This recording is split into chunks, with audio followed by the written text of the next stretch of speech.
Polisi meringkus sempat mengelola judi online, satu diantaranya warga negara Cina. Pelaku judi online menjadikan perusahaan sebagai agregator atau penyedia layanan perantara deposit atau penyetoran dan juga penarikan dana.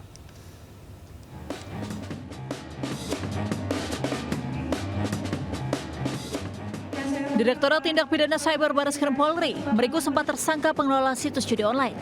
Mereka ditangkap di 4 wilayah berbeda: Bandung, Bogor, Jakarta Utara, dan Jakarta Barat. Pelaku menggunakan modus merchant agregator agar situs judi online sulit diungkap. Hasil penyelidikan, ada 8 penyedia jasa pembayaran digunakan situs judi online. Polisi masih memburu 3 pelaku lain yang masih buron. Polisi menyita uang tunai Rp75 miliar, 32 kartu ATM, dan 18 unit telepon genggam. Polisi juga memblokir 865 rekening senilai Rp194,7 miliar. Pelaku dijerat Undang-Undang ITE dengan ancaman pidana 20 tahun penjara atau denda Rp10 miliar. Dari Jakarta, Hadisti Arifa, Sadu Santo, Ayus melaporkan. Pemirsa, seorang balita terkunci sendirian di dalam kamar di kawasan Duren Sawit, Jakarta Timur. Orang tua balita yang panik langsung menghubungi petugas Sudin Damkar Jakarta Timur untuk mengevakuasi balita yang sempat terjebak hampir setengah jam.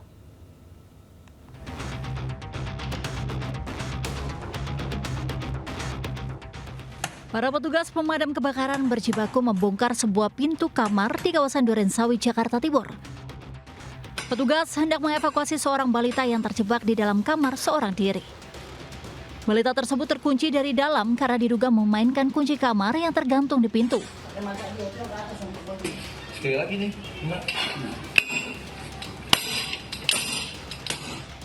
Orang tua baru menyadari kamarnya terkunci setelah ingin menemui sang anak yang berada di dalam kamar.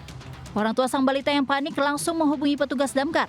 Petugas berusaha mencongkel kunci pintu menggunakan palu untuk membuka pintu yang terkunci. Setelah hampir setengah jam, pintu kamar yang terkunci akhirnya berhasil dibuka petugas. Ini anaknya nih. Halo. Halo. Orang tua dihimbau untuk selalu mengawasi sang buah hati agar kejadian serupa tidak terjadi.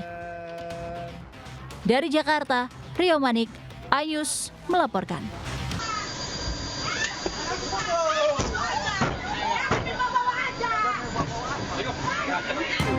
Beberapa istri terduga pengedar narkoba ini mengamuk dan mempertanyakan barang bukti yang didapat polisi saat penggerebekan. Meski terus berusaha melakukan pengadangan, para terduga pelaku berhasil dibawa ke Polres Pematang Siantar.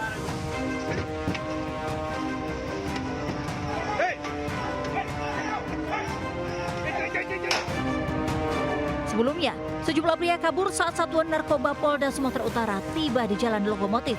Wilayah yang dikenal dengan Kampung Narkoba Bangsol ini kerap dijadikan lokasi peredaran sabu. Dalam penggerebekan, 4 pria terduga pengedar sabu ditangkap serta seorang wanita yang melakukan pengadangan. Ada video sebagai barang bukti. Kami telah mengamankan seorang perempuan tersangka Hazura Mustika yang mengakui sebagai istri dari tersangka Johari Prayudi yang ditangkap sebelumnya. Polisi akan rutin melakukan penggerebekan narkoba di wilayah Bangsal untuk memutus rantai peredaran barang haram tersebut. Dari Pematang Siantar, Sumatera Utara, Darba Setiawan, Ayus melaporkan. Awal informasi pertama, pemirsa, seorang bocah berusia 9 tahun di Sukabumi, Jawa Barat melakukan teror pembakaran sejumlah rumah milik warga. Aksi tersebut dilakukan lantaran terinspirasi film yang ditontonnya. Hati, aya jelema ngajang ngaduruk tingali di mah aing. Rentetan teror pembakaran rumah milik warga ini terjadi di Kampung Tipar, Kecamatan Citamiang, Kota Sukabumi, Jawa Barat. Aksi pembakaran itu sudah terjadi dalam 4 hari terakhir.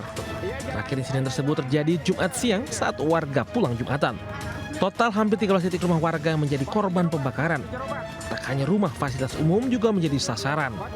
Setelah terungkap pelaku pembakaran selama ini meresahkan warga, ternyata seorang bocah berusia 9 tahun.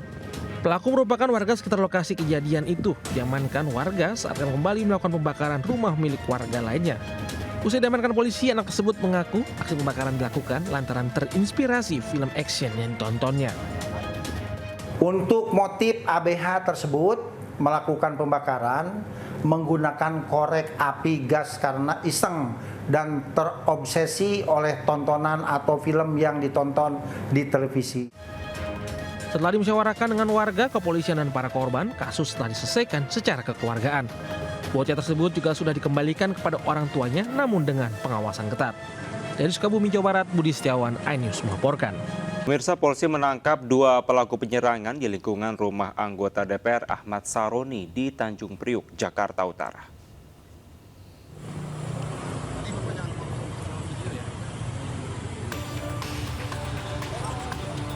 Aparat Polsek Tanjung Priok, Jakarta Utara menjemput pelaku tawuran di lingkungan rumah anggota DPR Ahmad Saroni, Jalan Sol Sembada Barat 10, Kebon Bawang. 2 pelaku tawuran dijemput di rumahnya masing-masing yang masih satu kawasan di Tanjung Priok. Seorang di antaranya masih berusia 17 tahun. Dari tangan pelaku, polisi mengamankan celurit serta motor yang dipakai pelaku ke lokasi penyerangan. Menurut polisi, 2 kubu saling serang telah bersepakat di media sosial untuk tawuran. Polisi kini memburu 2 pelaku lainnya. Para pelaku terancam 10 tahun pidana penjara. Hasil penelusuran, mereka memang sudah mengadakan perjanjian untuk menyerang di tempat tersebut melalui WA atau Instagram yang ada di handphone para pelaku-pelaku tersebut. Baik, yang sudah kita amankan 2 orang dan sisanya masih ada 2 lagi dalam proses pengejaran kami. Sebelumnya, politisi Nasdem Ahmad Saroni meminta atensi kepolisian terkait tawuran yang terjadi di lingkungan rumahnya dengan mengunggah di akun Instagram. Dalam peristiwa itu, 2 warga alami luka terkena sabetan senjata tajam. Dari Jakarta, Sofyan Firdaus melaporkan.